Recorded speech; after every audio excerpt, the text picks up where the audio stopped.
You just signed your construction contract and you're all excited.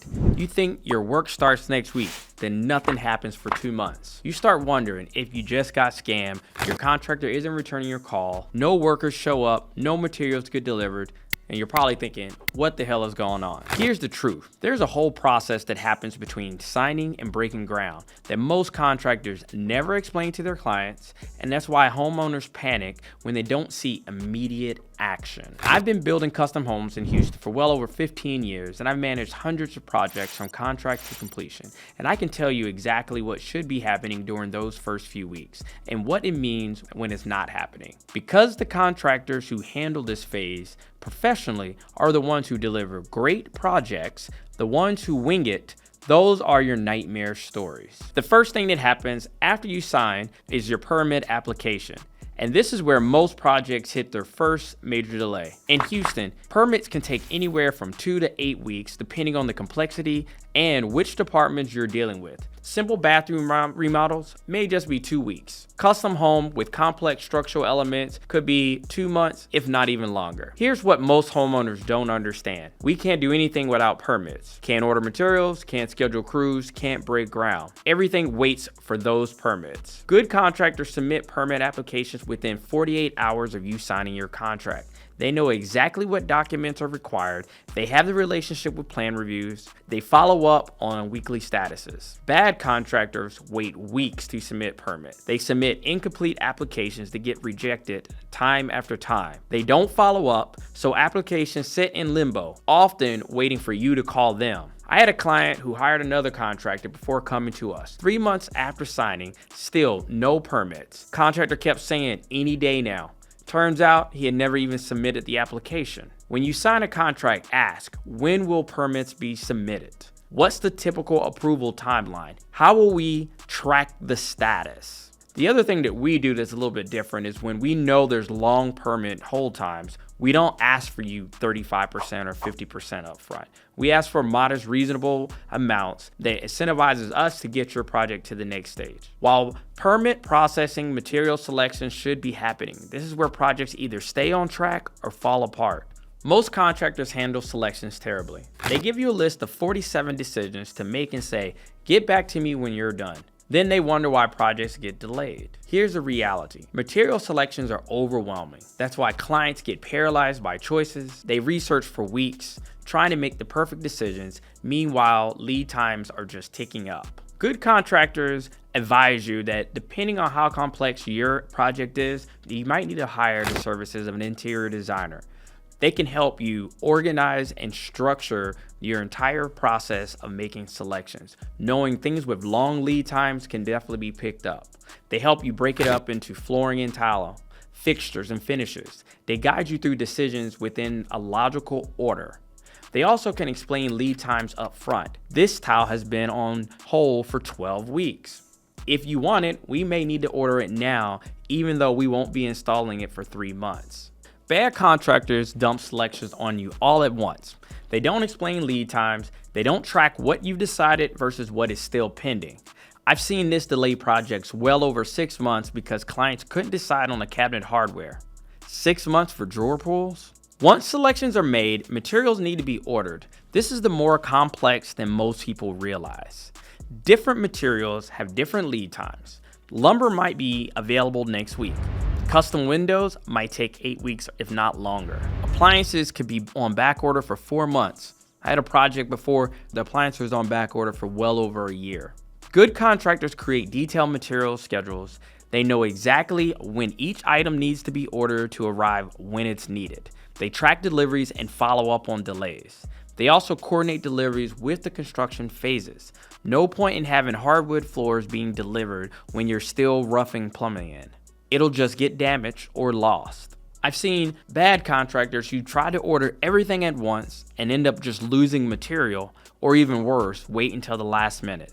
Materials that arrive too early get damaged, or they arrive too late and delay your project. Real life example, a client selected a specific faucet for their kitchen. Contractor said no problem, didn't check availability. When it came time to install, the faucet was discontinued.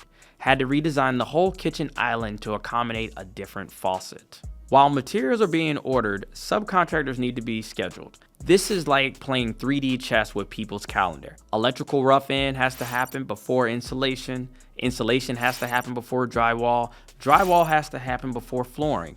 Each trade depends on the previous one to be complete in order to make sure they keep their schedule. Good contractors create detailed schedules that account for dependencies.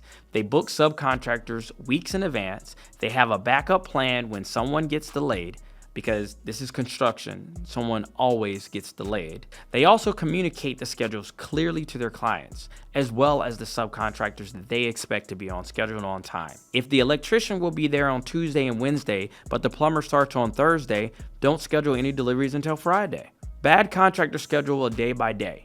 They call subcontractors the night before and hope they're available. When someone cancels, the whole schedule falls apart. I've seen projects where the same subcontractor gets called out 4 different times because other trades weren't ready. That's inefficient and very expensive to both you as well as the subcontractor. Site prep. The foundation of success before any construction starts is what the site needs to be prepared. This includes surveys, soil tests, utility locates, and access setups. Surveys determine exact property boundaries and elevation requirements. Soil test gives us a determination of what foundation requirements are and what can be accommodated for your property. Utility locates prevent you from digging into gas lines and fiber optic cables.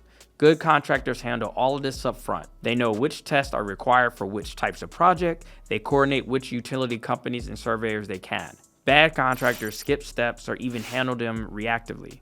They start digging and hit gas lines, or they pour foundations and discover it's 6 inches over the property line. Site access is also critical. This is where materials must be delivered, where workers will be parked, where the dumpster can actually go. These seem like small details, but they affect everything. I once had a project where we had to put the dumpster on the city property, and as a result, we got a permit from them to do it. But had we not thought through that, we would have had no place for our dumpsters. Before work starts, you want to make sure your contractor has the proper insurance to make sure that you, as well as builder risk insurance to protect your project. Good contractors handle this automatically. Their insurance agents knows about every project. Coverage is updated before work starts. Certificates are provided to the borrowers as well as lenders.